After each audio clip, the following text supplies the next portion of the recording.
And Scott was not saying anything embarrassing at that point in time. Welcome to. It was really to close. another episode of Live here on Keystroke Medium. It's season 3, episode 19. We're kind of behind the curve today because we were talking about cop stories and situations. My cop story about in the airplane pre-show. Shit. Sorry.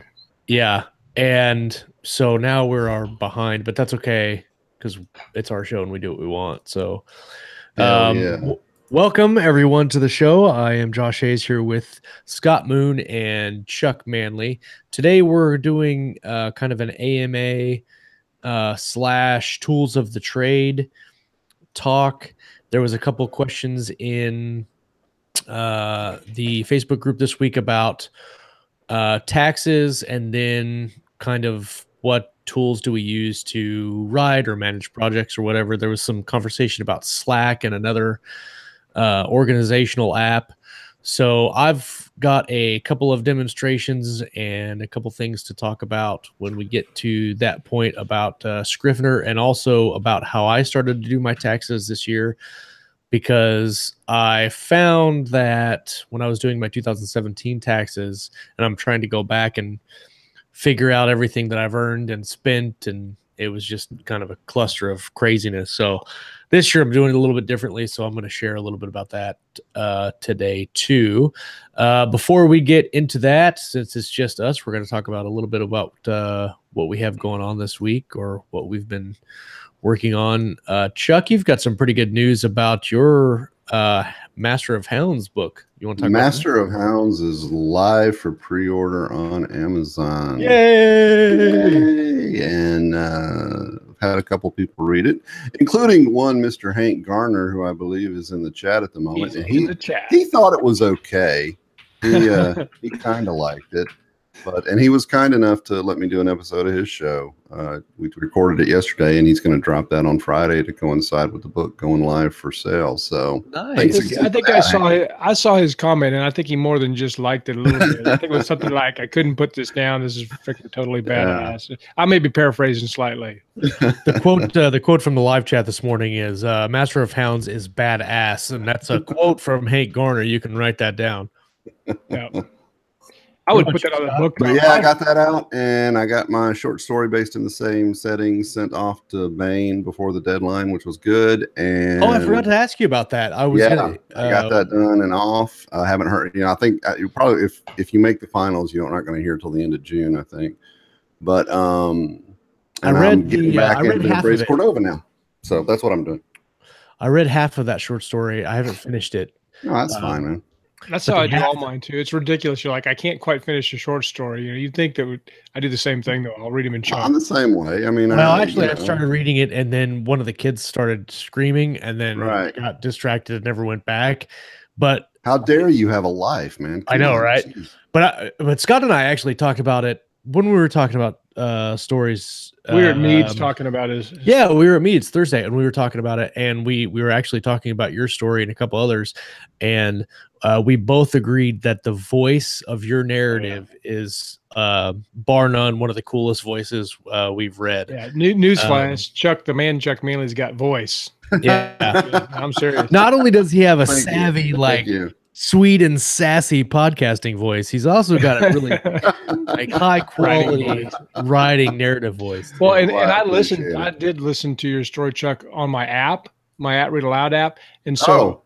And so it reads it to me in a robot voice. It's like, I am reading this story to you in a robot, and then the inflection. And so my point is this: there is no emotion from the reader at all, but the emotion of the story still carried through, and the pacing and in the voice, I could still hear it, even though I literally was having it read to me by a robot while I walked the dog, and I liked it a lot. So good stuff. All right, your checks are in the mail, guys. Thank you. Yeah. And I did one other thing I think I'll mention too. A while back I put that short story collection up. Yeah, like a year ago. Yep. And I've gotten one review and like 2 sales wide with that thing. So I have actually pulled that down off of sale and unpublished it from Amazon, and I'm going to put it up as a list building cookie to build my email list. We might have a good idea. We should talk about newsletters and email building later in the show. That's a good thing too. Considering what about you guys? What are y'all doing? I know Scott's raiding chop shops and shit. Yeah. Why are you doing that, Scott? Because people will be shooting at each other. No, we had at work yesterday, and I had to do a media briefing. So I was hoping, even though I used to really avoid that, but now I was hoping, man, I hope they put it up so I can share my work experience with the crew here. But yeah, there were some people that were apparently disgruntled at each other, and they all fired guns. I don't think anybody was hurt, or at least nobody stayed around to be helped. I guess it's complicated. But it was cool because it's cool because I had to clear a building, and we had the sheriff dog there assisting us. And so we're clearing a building, doing all this tactical stuff. And then I come out, and the highway patrol, because we don't have a helicopter anymore, but the highway patrol volunteers, if we had people running from the scene, shooting and stuff. So I come out from searching this building they got the dog handlers and all my people, and this fixed wing aircraft is like circling these really tight, low circles around the scene. I'm like, awesome. And then we stood there for 3 hours processing the scene. It was great, good times. So my experience, the cooler the call is, the longer it's going to take completing paperwork and doing the completely boring half of the job. Absolutely. It's actually like the boring 9/10 of the job. You get 1/10 of action and then 9/10 of just pure boredom. Yeah, that's why you got to take the test, Josh, so you can go, all right, how you guys, I'm going to run to the queue. I'll be back. Right. Hold this scene. And that's the way it is, though, with all the like police work, healthcare work, military work, all the things that Hollywood sort of romanticizes and plays up. All they show you are those exciting bits, like when the patient's coding or you're having to clear the room and all that stuff. But they don't show you the hours and hours of horse shit that come along with it, you know? Yep. That is true. That is correct. So what are you up to, Josh? I'm trying to get back into the swing of my Terra Nova series. I've started the third book in the series, and it's coming along really well. It's starting project, not starting the outlines, but actually starting the narrative is really difficult for me sometimes, especially when you get stuck on the I want to open it up with a bang, and then you don't think that your bang is that bangy, if I can use that more term. Bang in your bang. I need more bang in my bang. It needs to be more bangish, and I'm not having trouble with it. I'm on the second scene in my character arc, and we can kind of talk about this a little bit more when we get into process, and I can show you a little bit of how I do it in Scrivener. But when I write the narrative, I do it in character group arcs, and so like Carson and the Pathfinders are one character group arc, and after outlining the entire book, which I think we mentioned it before, so the outline for book 1 was 14,000 words, the outline for book 2 was 5,000 words, and our outline for book 3 is like 8,000 words. I think book 3 is going to be super long, we'll see, but after we outline the whole thing, then I break the entire outline down into character group arcs, and then write the arc straight through from beginning to end. And I don't leave that arc group because it keeps me in the mindset and the narrative flow of that group. And so when I'm done with that plot arc, I'll go to the next plot arc and write that from beginning to end, and then go to the next one and write that from beginning to end. And then I go back and splice them all together. Is that something you developed on your own, or is that something that you kind of have done more since working with Richard? Because I know that's how he does it. Yeah, I copied exactly from Richard, and because that's how he does it too. And I also the way he does it, he goes straight off his outline. I've taken it a step further, and before I start writing, I pull out all the scene titles that I just have just in the outline, so I know where I'm at. Then I put them in chronological order, and I also put them in plot group order, so I can see how many scenes I have for plot group, and then I can see in narrative order where they're at, and then I can slot those into Scrivener when I need them. And we can talk a little bit about that farther on the show, but that's what I've been doing. One of our in the live chat, Bill Frisbee's he says got to listen to Pointers on Scrivener because he uses it a lot. So I'm assuming he's a fan. A lot of the stuff that that I'm going to talk about for Scrivener is not really dumbing it down, but making it simple, because I think a lot of people get really anxious and intimidated when talking about Scrivener. I agree. And when you open up the program, especially when you, and we'll talk about this here in a couple minutes, when you just open up the program and you're looking at it, you're like, oh, I don't know what to do. And so what I'm going to do today with my little Scrivener presentation is take out all the fluff of Scrivener and just show you how easy it is to write with it. Use what you need, ignore the rest. Yeah, exactly. So, anyway, Scott, you mentioned what you were doing in your day job, but you didn't mention what you've been doing writing wise. I got crazy amounts of writing stuff done or going on. So we are we're launching Rage of Winter, which is book 2 in the Terran Strike Marine series. I'm working with Richard Fox. That's live now. We do kind of the soft launch that Jason and Nick and some of those guys kind of advocate, so we don't make a big deal out of it right at first. So I haven't even sent it out to my newsletter list yet. So if you're watching this and you want to go check it out, that'd be awesome. It could be first come, first serve. It's going to be at a reduced price until Friday, which is $2.99 for this series is the reduced price. So we did that. Craig Martell and I have book 9 of Dark Landing that's coming out. I think Sunday. I'm so confused. But yeah, it always happens. I got like three things coming out at once. So I've been doing that, and I've been working on writing episode 10 or book 10 of Dark Landing, working on book 3 of the Terran Strike Marines for Richard. And then after I kind of get my chores done, like say, even though they're not really bad chores, they're fun chores, but I'll work on my own stuff, whatever I want, whether it makes sense or not. So I've been working on my best series personally that sells is my Chronicles of Ken Roland series.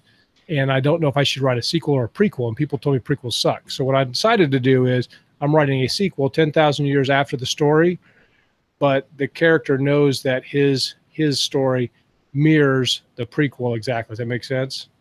Yeah. So he's going to tell, it's going to be a new story set 10,000 years in the future, but the character is going to make references to the things that led up to the current series that's out there. It sounds really convoluted, but I think it's going to be really cool. I made myself my own book covers, which I think are fun. And so I like those covers, man. I really nice. I dig them. I mean, you know, what they are. And mostly they're kind of placeholder covers, but I dig them. So maybe they'll be good enough to use this fall. My placeholder covers look like my 9-year-old made them. I mean, they're just horrible. Your cover for Master of Hounds we've talked about before. Freaking yeah, but that's the one I got off 99 Designs. I'm talking about the ones I use when I I have some of those too. Yeah. Like, give me a crayon and a most of my placeholder covers just have a picture of Josh doing something with 9 fingers. Yeah, with 9 fingers. Oh, I still have 10. I still have 10. Yeah.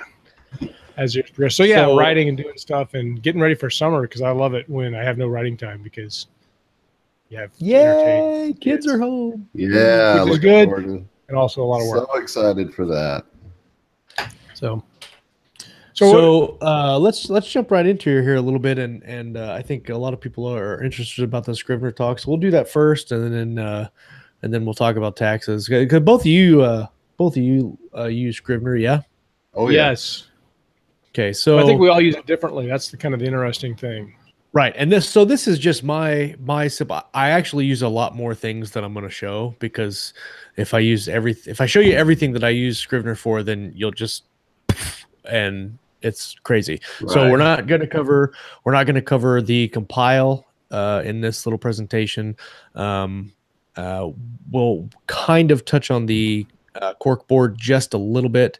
And a little bit on the outliner, but more we're talking about the space and then the actual writing areas. So there's three different forms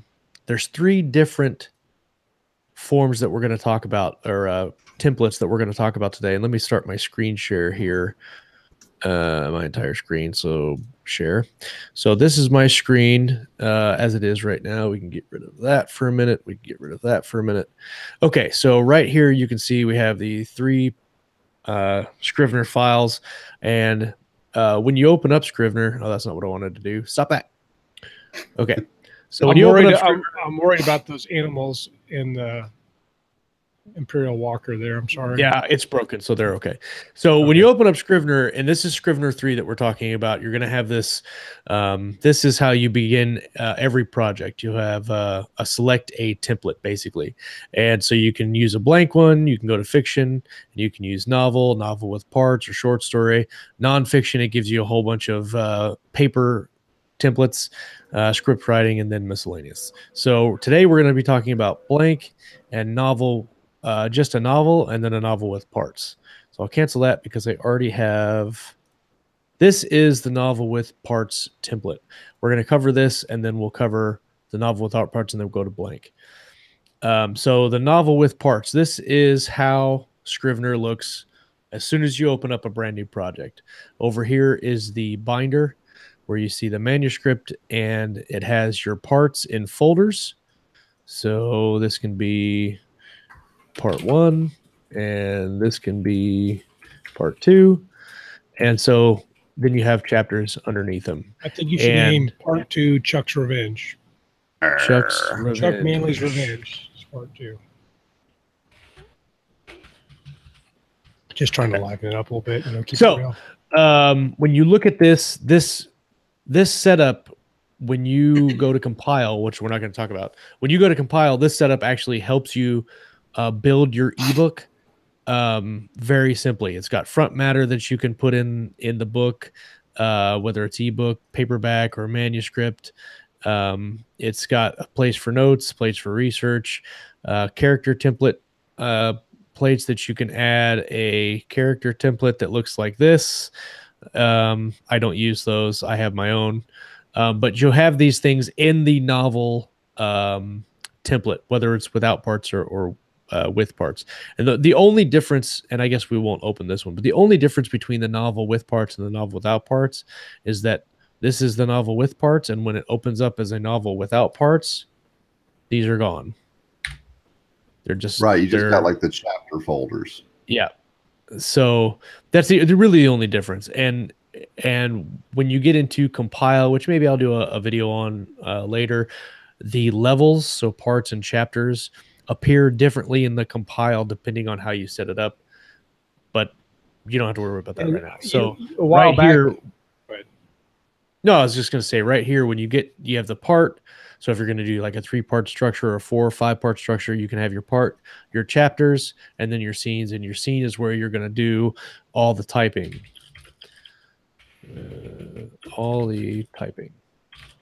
Right. So a while back, you showed me, but you also did a video on how to kind of basic compile for an ebook, and I have mine set up that way. So, and when I using kind of your simple steps, I have it set up so if I need to make a change to my novel, I can just make a new ebook, an EPUB book, a PDF, whatever I want in one click. I'm done, and I can update a mistake on Amazon like in 20 minutes.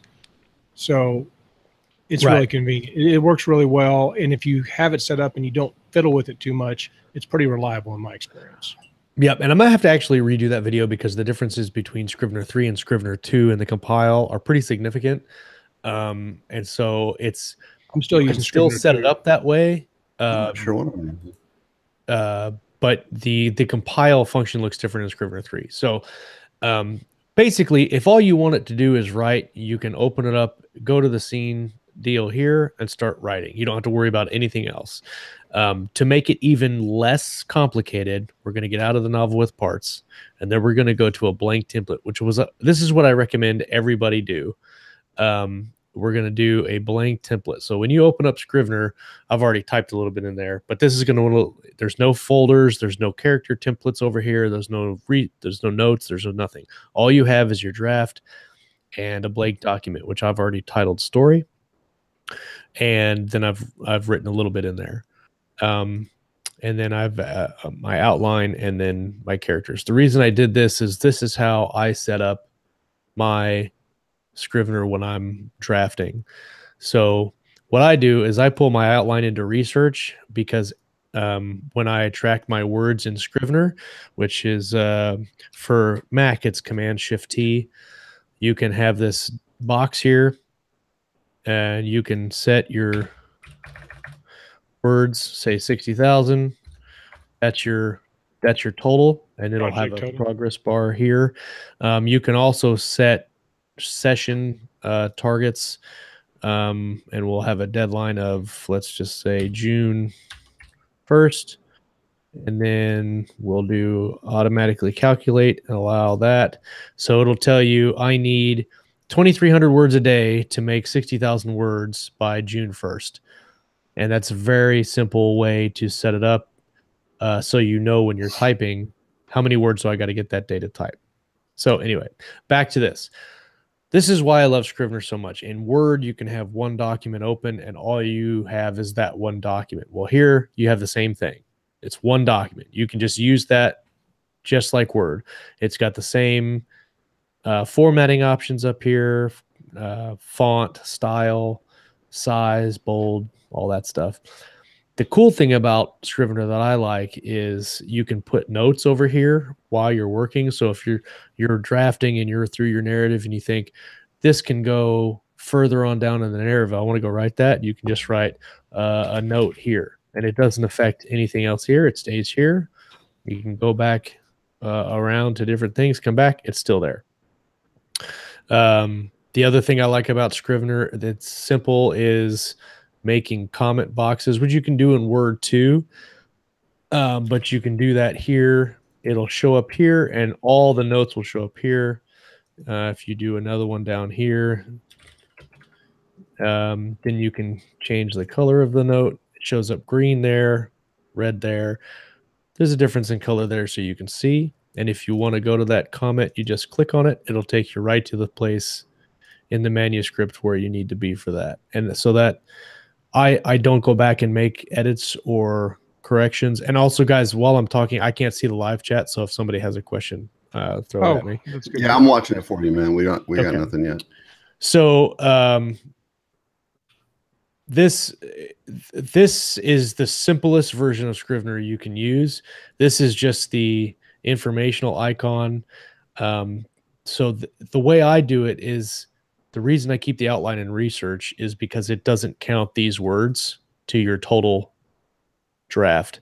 Anything here, I'll show you. Anything that's in the binder under draft is going to show the words counted. So if I move the outline up there, it changes my word count from 39 to 80 because of the outline. So I leave that down here so it does not count in my total words. Do you use the split screen at all? I really like the split screen. Yeah, I'm actually getting ready to touch on that right now. The cool thing about Scrivener is, without having to open up another window or a document, I can bring up my outline by this split screen button, which is right here. And then my outline is here and my narrative is here. And I can move these around as big as I want. I can make so right now I'm in just a page mode, but I can go up here and do that, hit the typewriter mode, and that will keep the cursor in the same spot wherever you're typing, and you don't have to see the page mode like that unless you want to. And then you can keep your outline over here and just write your story and then follow your outline at the same time. The cool thing about Scrivener 3 is that, if you're writing a science fiction story or a fantasy story and you've got all these names, and maybe this is the first, like for me, for Terra Nova 3, there's a lot of new characters and a lot of new aliens, and maybe you don't have it all set up the same, or you haven't got all those names memorized. You can have your story and you can have your narrative outline here, and then in another box, we have our characters, Josh, Chuck, and Scott. So in another box, I can open up this character thing in a copy holder, which puts it down here. Or I can move it over here in copy holder. And so now I have my story here, my outline, and all my characters. So I have all my reference material in one work window. And you can just type. It's as simple as that. You don't even need any of the stuff if you don't want. This is just how I use it. You can just open up Scrivener, and we'll do it here. We'll open up Scrivener as a new project, choose a blank template.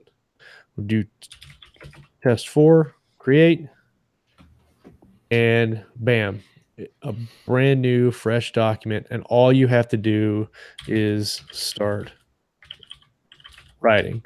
It's like a snowdrift, unbroken snowdrift. Right. You don't have to know any of this stuff up here.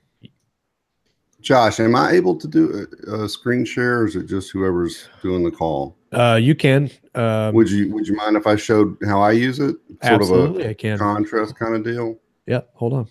I could show mine, but everybody would think I'm insane because mine looks like a lot more. I mean, look at what we do, man. That kind of comes with the fucking mine's kind of busy. Okay, so my screen share is over. So you just click that green button there on the side of your hangout. And it'll show the entire screen there. Okay, great. Let me see that. And I'm going to pull this up. And wait, I got to click share first. So Bill's asking, with your series, do you have a different Scrivener file for each book or each series? So what I do is typically I'll do a Scrivener project per series, and then in the binder I'll create a folder for each book, and then under that book I'll have layers in there for the chapters and parts and whatnot.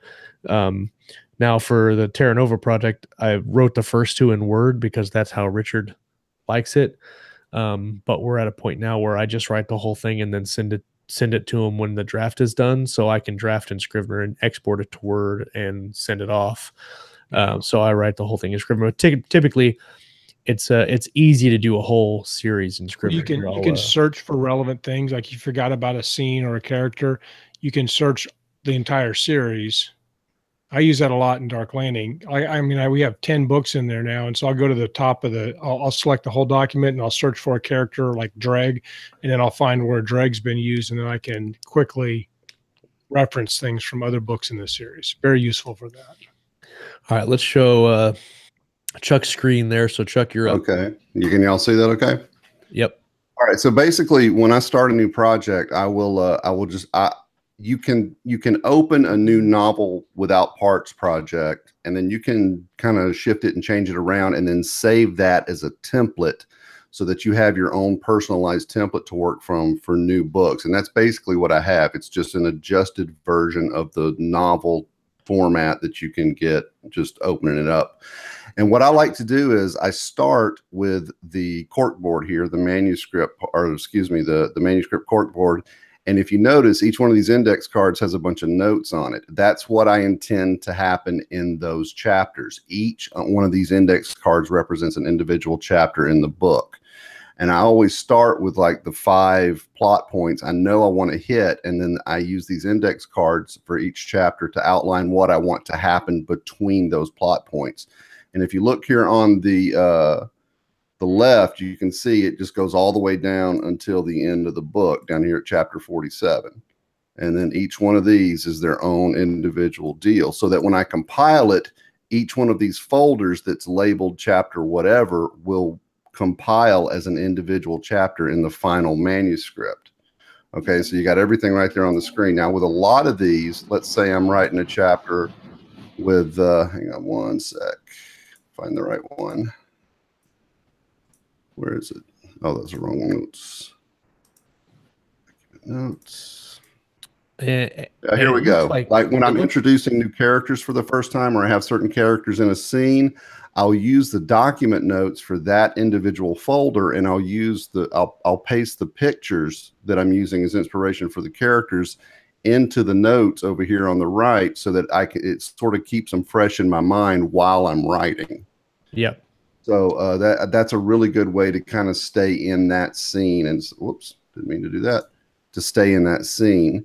And then as you go down here to the bottom, you'll see I've got my research. And down here is where I keep my outlines and my character profiles and that sort of thing. If I can get the bloody thing to open. Like here's one of the main characters there, another one there. And, you can have all your research, all of it right there in that right-hand column to go to as you need.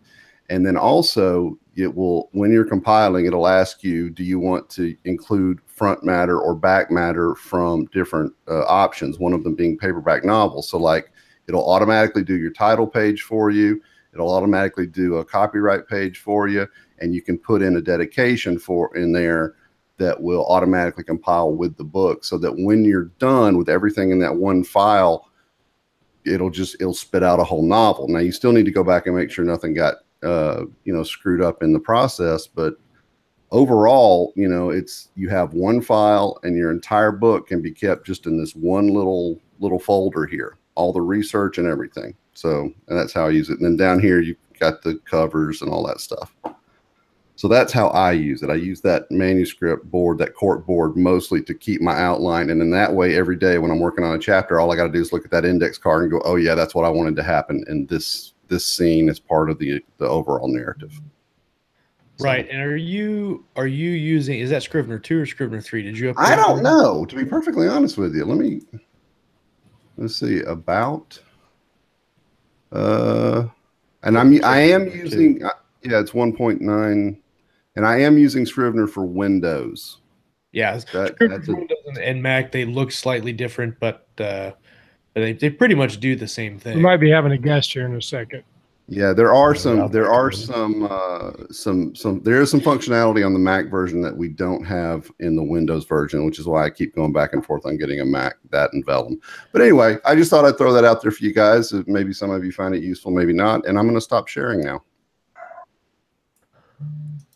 Sweet. Thank you, sir. You're very welcome. Yeah, so like I said, Scrivener is it's scary to a lot of people just because they think of the complexities of it.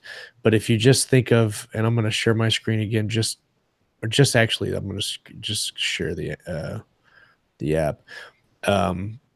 But if you just break it all down into just what you're using it for, which is writing, then it doesn't have to be that complicated. Now there's things like if you go to the question as they come, Josh, I'll throw this out there and answer it when you get to it. I want to mess up your narrative because I know you got kind of a system here. The question we should get to, and I know this is a popular one, is Bill asks how to use Scrivener when collaborating. So we can come back around to that here in a minute. Yeah. So Scrivener like the differences between Chuck's Scrivener and my Scrivener. So Chuck is using 1.9. I'm using Scrivener 3. Those two are not compatible. When you upgrade to Scrivener 3, the program automatically updates all your Scrivener files that when you open them to Scrivener 3 files, because Scrivener 3 has a lot more functionality, some different things that it does different than the other version of Scrivener. So if you don't have the same version of Scrivener on your operating system, you won't be able to collaborate. That being said, you probably should make sure that you have the same version and that you're working out of the same file. So you can do it on Dropbox. You can set up like all my Scrivener files are on Dropbox and backed up to my hard drive. And if you're collaborating with somebody who has Dropbox and Scrivener, then yes, you can open up your Scrivener document on two different computers. I use not at the same time though. Not at the same time. And if you here, I'm going to stop screen share just for a minute since we're talking about this. If you use the iPhone app or the iPad app, which is the iOS version of Scrivener, those also can open up the same projects you work on the computer. So like my document that I have right here on my desktop, I can save to my Dropbox folder and then open them up on my iPad or my iPhone. They look slightly different in their interface, but everything is the same there. Which version of Scrivener is on iPad? It's just the Scrivener iOS. I'm not sure which. It's its own version. It's an iOS, like you said. It is compatible with Scrivener 3, whichever version is their most current. It's compatible. It just looks different in the interface. The other thing I was going to mention too is that the cool thing about Scrivener that I like just for writing, and this goes to multiple POVs. So let me share my screen again here real quick. In Scrivener, if you have multiple POVs, and you can add different things here. So we'll add POV. Stop that. Do what I say. POV 1. POV 2. So the cool thing I like about Scrivener is that you go in the draft, and yeah, like Chuck said, you have the little cork board option here. Mine looks slightly different, of course. Or you can go into the outline function, which shows some more detail, and it also lists what you have there and word counts and whatnot. But the label function is what is great for POV, because if you have a POV and you want to have one that says, let's say Scott's a POV here.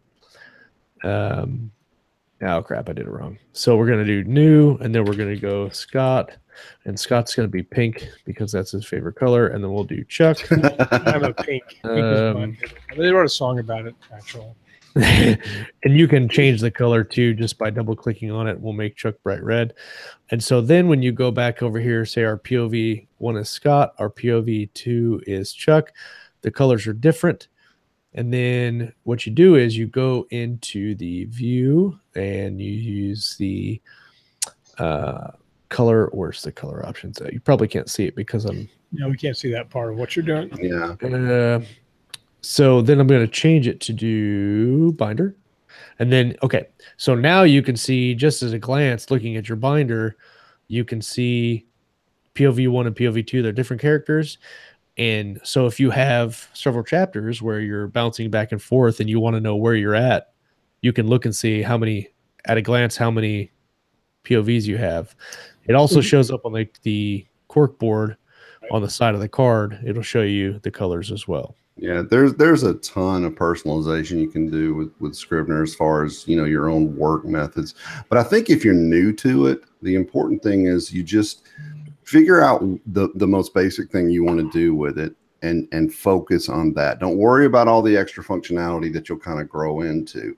You know, if you're getting it and you want to write a short story, download, you know, open it up, pick the fiction option, pick short story template, and just dive in and just start working in it. And as questions come up, you can Google them. There's a lot of courses out there that tell you all that, but fix the one problem at a time. Don't try to eat the whole elephant. Just start with the trunk and work your way back. That's just the way you do it.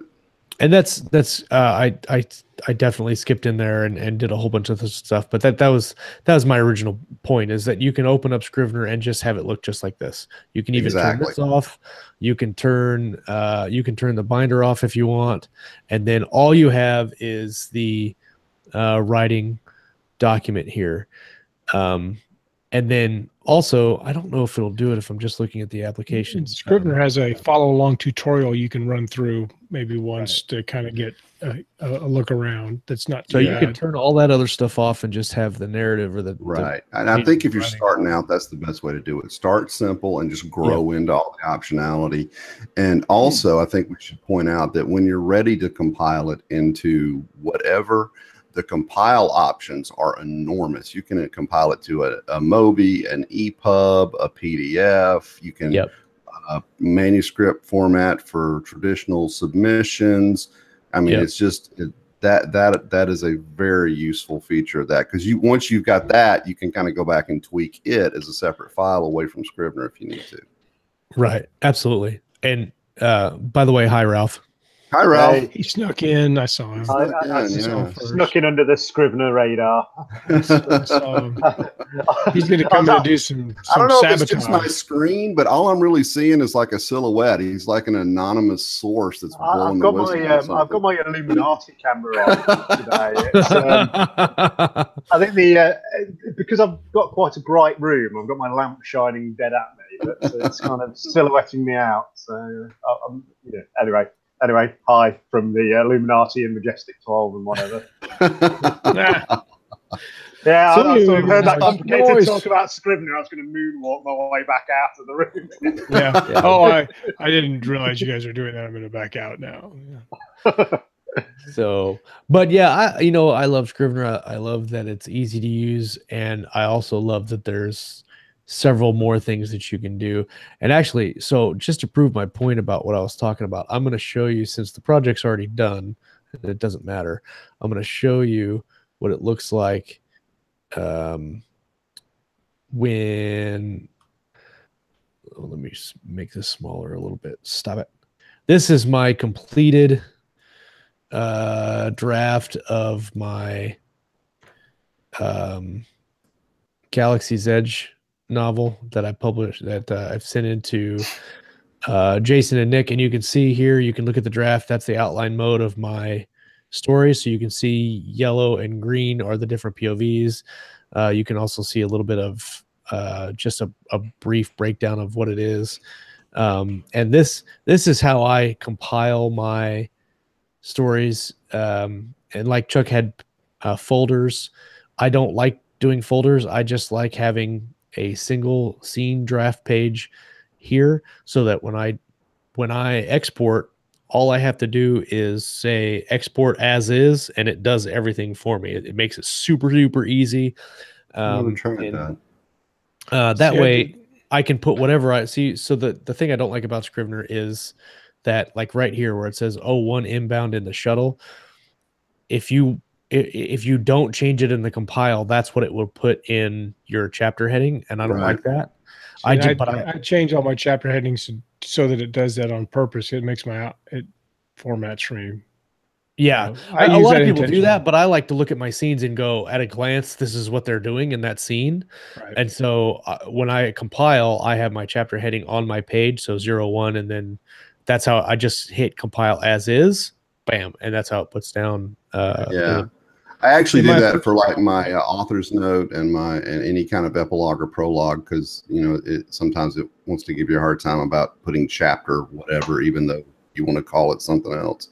But we have a question from the chat. Have you used any plugins or integration tools such as Pro Writing Aid? I have not. What about you guys? I have not used it with in Scrivener. I use Pro Writing Aid in it. Like a lot of times I use, because one of the things I do is I usually work on like Google Docs on my phone if I'm traveling or something, and then I dump it into Scrivener and format it with a click of a button. And so I'll do my Pro Writing Aid in Google Docs or Word. But I know there's an option for Scrivener. I just haven't tried it yet. I haven't used Pro Writing Aid, but I use Grammarly. Grammarly does not have a functionality in Scrivener, but it does in Word, it does in Google Docs, and it does just like in regular internet. So like if I type something in Facebook, my Grammarly app, which is, I don't think it's running right now. It's not. It will, if I type something like in Facebook as a post, it will highlight a word that it doesn't like, or highlight something that needs a comma or doesn't need a comma or something. And it does that live while you're typing. I don't think it has a Scrivener extension, but I know it does in Word. And so it'll pick all that stuff up as you're writing.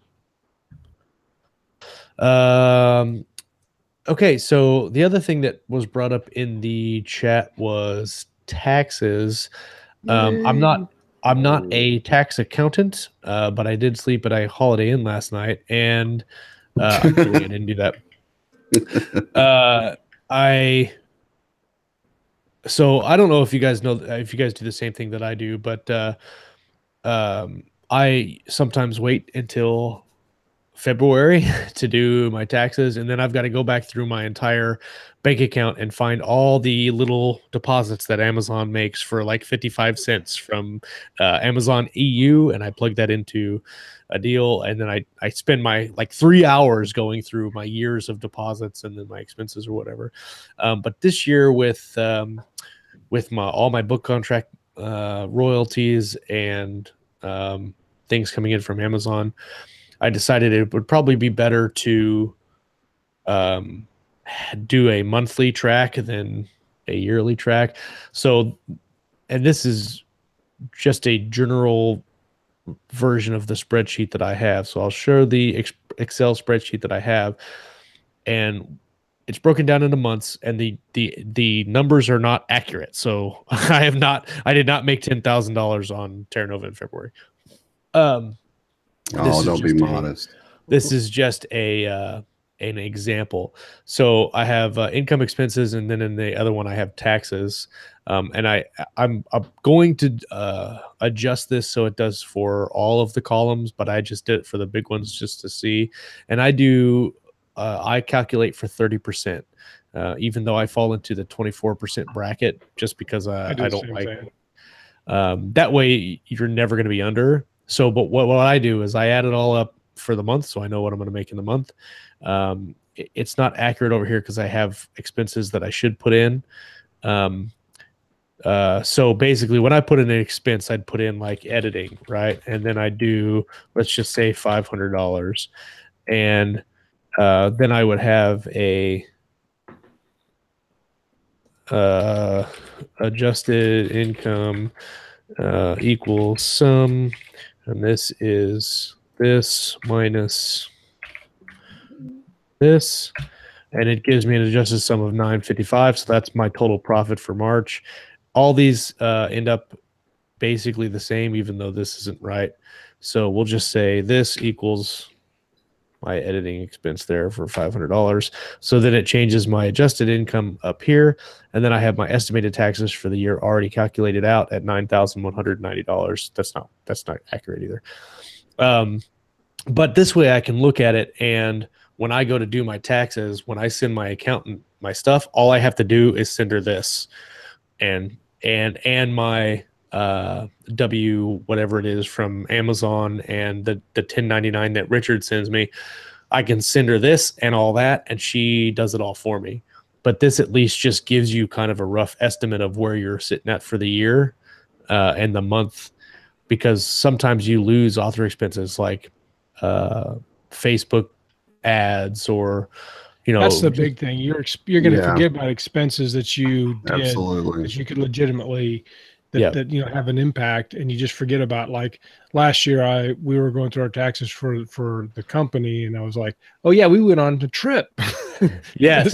Thousands of dollars that I almost forgot to put in the taxes because I didn't keep up with them as we go. I did one for the company too, just FYI. Because I was like, I'm not doing that again. So I set one up for one up for Keystroke. It's kind of similar. So but that's what I do. I don't know if you guys do anything different. I tell you one thing I do that I mean, I don't have as many streams of income coming in as you do, because you collaborate and everything. I've just got my books, and it's pretty simple on my end, really. But a lot of times when I'm actually filing my taxes, because I work at home, I can deduct like the square footage of the space that I write in.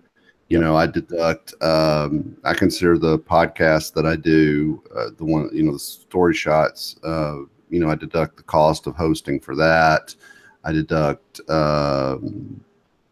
just anything like my internet connection, anything I use related to research or marketing or any of that stuff. Those are all deductions you can add that will kind of lower your tax burden, as opposed to what your income was from your books. So you can run all that by your account, or whoever. I should get one of those.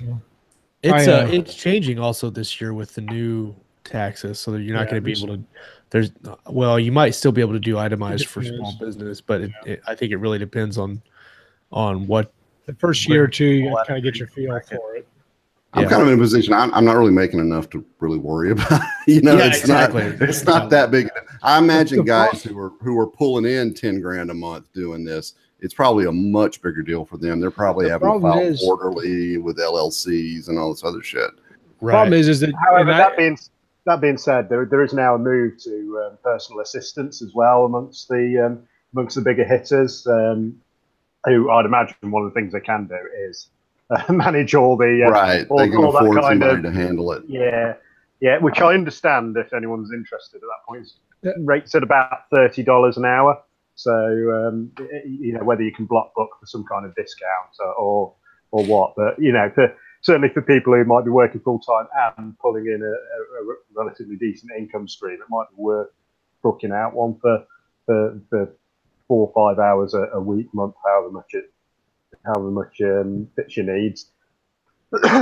One of the problems with some of that is that you're not making enough money for it, really, because I've was in that for a very long time, and you're like, it's not a big deal, whatever.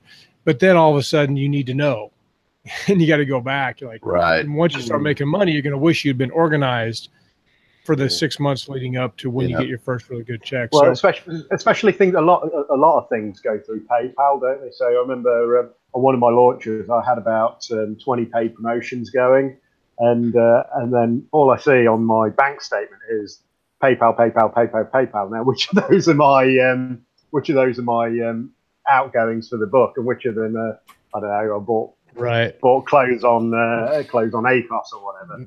So you don't necessarily know. So make sure you keep track is always a good one.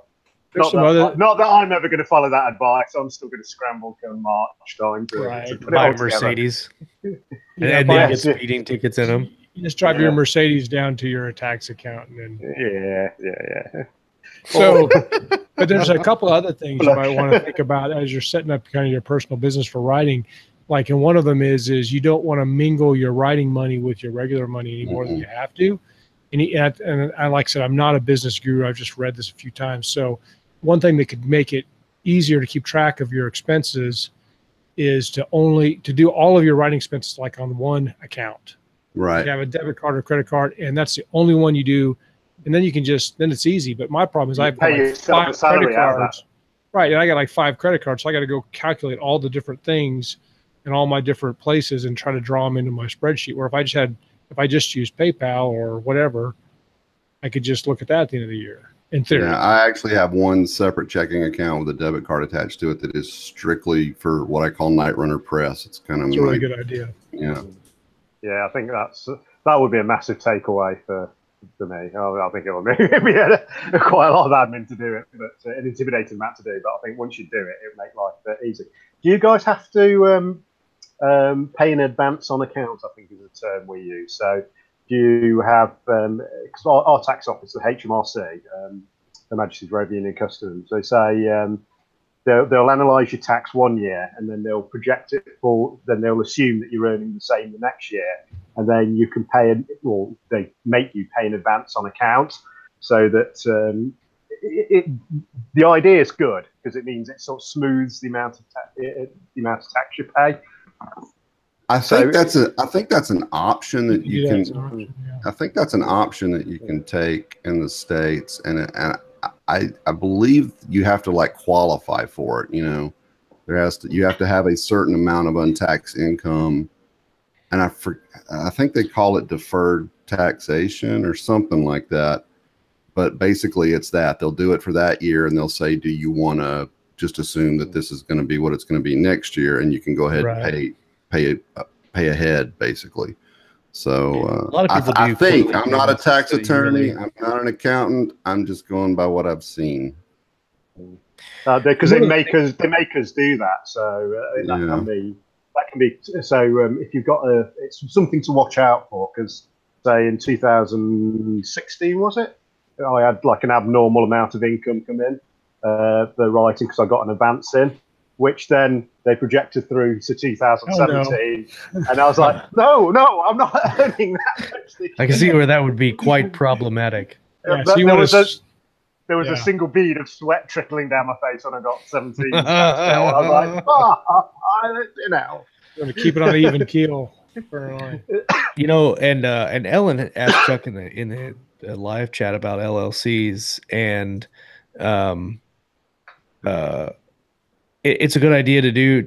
Scott and I actually talked about it for doing it for the company for like a year before we actually did it. Right. And it was way easier to do it than we thought it was going to be. But isn't the real benefit of that though? Like if let's say I get an LLC for Night Runner Press and I write something big and somebody wants to accuse me of plagiarism, they try to sue me. An LLC just basically protects my personal assets from the Night Runner Press assets. Isn't that the basic gist of it? That's true.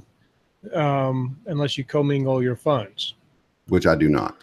Right. And I think even then it's still true, but you got to be careful. There's definitely, it's not like you're now bulletproof and nobody can ever touch you, but it is a good thing. The other thing is an LLC is a pass-through taxation. So if you have your income coming through your LLC, then you pay taxes on it once. Or if you have like a corporation, this is my understanding, somebody please correct me, in other types of business ventures, you pay taxes, but then when you pay yourself a salary, you got to pay taxes again. But with an LLC, you don't do that. Oh, so you get, and that's why a lot of people like them. And that's why a lot of big businesses, instead of having a huge corporation, they'll have like 50 LLCs. And that's because they're sneaky like that. Because there's some benefits. And there's benefits to being an S corp or something as well, but you really should educate yourself or definitely rely on a professional is my advice. Consult your local CPA. Yeah, I think you phrased it best, Scott. I think when we first met, you're not a mechanic. You don't do your own car. You're not an accountant. Right. Yeah. I don't do my own brain surgery. I think that I could do this myself. Local anesthetic goes a long way. I think we, and Scott and I found a local accountant here that was reasonably priced, and she was extremely helpful in helping us set up our LLC. And some people do it through online services like LegalZoom, where you can go and file the paperwork yourself. My parents did that for my dad's practice. They went and filed it themselves. At least look into it, do some research on it, and see because it does have some tax benefits, like Scott was saying, and some legal protections that, like Chuck, you're talking about. There is one really important thing about an LLC, is that if you have to have more than one person in your LLC. If you have an LLC by yourself, basically they basically disregard that in the legal sense. Oh, really? I didn't know. You have to have more than one person, and that's what kept me from a long time. I was just going to get an LLC, and they call it something like it's like a disregarded entity, and so it doesn't give you the same protection if it's just yourself. So you bring somebody else in, maybe your mom or dad or. So as long as it's just more than one person, and you can use it. I think you can use another LLC as one of those people. But again, we're getting a little outside my wheelhouse. Yeah, that's getting into the weeds a bit. We're all like looking at the camera, like, what is he talking about? The main thing is that an LLC by yourself doesn't count for diddly squat. I would say too, just to bring it back to the tax question, if you're concerned at all about taxes, if you're making that much money, for instance, if I didn't have the royalties coming in every month like I have now, then it's not a huge deal. Like Chuck said earlier, sometimes you might not make enough where it makes any bit of a difference, because you're definitely gonna, if you're just making $20 a month off your Amazon royalties, you're not gonna make enough where you're still going to want to do the taxes on it, but you're not going to be paying hundreds and hundreds of dollars in taxes. Spend your time on more important things at that point. Right. And where we're at now, like the reason I made the spreadsheet is this way, like I'm getting these royalty checks that are coming in, and eventually I'm going to have to pay taxes on them, but none of the taxes are taken out. So these are big dollar amounts that I don't want to, at the end of this year or the beginning of next year, scramble to find this money that I'm going to pay these tax bills with. So I'm going to pull it out and put it in because I've got a writing account like Chuck and Scott do. I've got a personal account, a writing account, and then I've got a savings account that is specifically for my tax money. Nothing else goes in there except for the money that's going to be spent on taxes. Yeah. And that way it's sitting in there ready to go. And the reason I do 30% is you have 6% extra in that account ready to go and pay your tax bill. So next year, if I don't do it quarterly this year, which I haven't really figured out how to do that, the next year when we do our taxes, I could say, hey, look, I've got 10 grand in this account that I'm going to pay taxes with. It's no sweat. We already planned for it. Here you go. That's the only reason I'm doing it simple. The way I am. Yeah, simple and easy. Yeah, right. And one thing I think we really need hammering home is that especially when the cash starts coming in, always peel off. I mean, for me it's 40%, but for you guys 30%, whatever the tax is. Peel off that plus a couple of percent that ain't your money. Don't even think of it as your money. Right. Don't go and just think, oh, I'll take something out and put it back in, because you'll find yourself in a terrible financial mess. Just assume it's not yours. Don't even factor it into your thinking. It's gone. Yep. Let me tell a quick story about that very topic. I know we're at time and all, but last year we had some employment shakeups in the family. My wife basically had to take a consulting gig for about 6 months. She had a substantial amount of income that was untaxed because it was consulting. And we knew we'd have to pay the taxes on it. We underestimated how much it would be, because it is taxed slightly differently than a straight income. And we ended up getting pretty well raped this year on tax. Oh man. So it is definitely a good idea if you start pulling in substantial money from Amazon or wherever. You, like Ralph is saying, you peel off 30% of that, you stick it aside, and you forget it's there until you need it. Because trust me, you do not want to get hit with a tax bill like I did this year. It's no fun. It'll come back to bite you.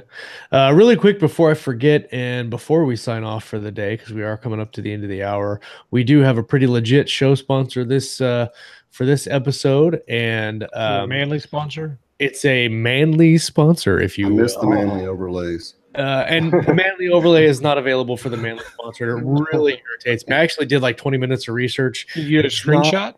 It's not Google Hangouts, and it's not YouTube. It's the app. It's the developer's app. The Google Hangouts or the Toolbox is not related to Google at all. That is a third-party app that somebody's developed, and so they just haven't updated it or changed it or whatever. Can you do a screen share? Here, I'll do this, and oh yeah, and you can read the thing. Where is it? There you go. There we go. Master of the Hounds, or Master of Hounds, by C Steven Manley, otherwise known as Chuck the Man, Chuck Manley. There are things in the dark they didn't tell us about. Former U.S. Air Force Pararescueman Clint Mercer is about to find out the hard way. When his hometown of Huntsville, Alabama, is suddenly the target of a vicious attack by a bizarre enemy that can do the impossible. After surviving an assault on the emergency room where he works, Clint is recruited by the brilliant and often unstable magus Arlo Dandridge to be his guide and bodyguard while investigating the attacks for the mysterious Pickman Institute.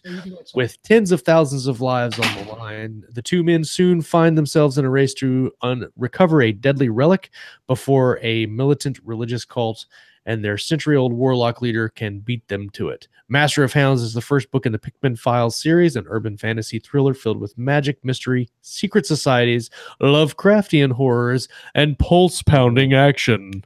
If you like thrillers with a heavy dose of the fantastic, then you'll love C. Steven Manley's Master of the Hounds. Get your copy today. And I had it on Amazon. Hold on, I got to find it again for the link for the live chat. It is available for pre-order today. And when does it come out, Chuck? Friday. It'll drop Friday. Friday. Very excited about that. And a fantastic cover, by the way. I really like it. Yeah, that's my favorite one so far, for sure. Yeah, that just looks nasty, doesn't it? That was a dirty, nasty demon thing. For the 99 Designs. Yeah, that was, I've used 99 Designs a couple of times, and that's hands down the best one to come out of it. I'm staying in touch with that guy. I've got 2 more books planned in that series, Child of Magic and Mother of Warlocks, and I'm going to get him to brand those and make them all good and tight for me. Yeah. Well, I put the link in the live chat, and it's also going to be in the show notes as well. And I'm going to have to run, guys, so we're going to call this episode of Live where we're at, and thank you, everybody, for submitting your questions, and hopefully we were a little bit helpful today. Next week we have Joshua Jackson coming on the show. I think he's the author. What is it, the Lucky series? Is that right? The Lucky's Marines. Yes, Lucky Marines series. Yeah. He'll be on the show next week. Joshua James, by the way. Joshua James. I'm sorry. I don't know why I said Joshua Jackson. Joshua James. He'll be on the show. Come and hang out with us. We're going to talk about some reading. We're going to talk about some writing, and of course, everything in between right here on Keystroke Medium. You guys have a fantastic Monday. Later, guys.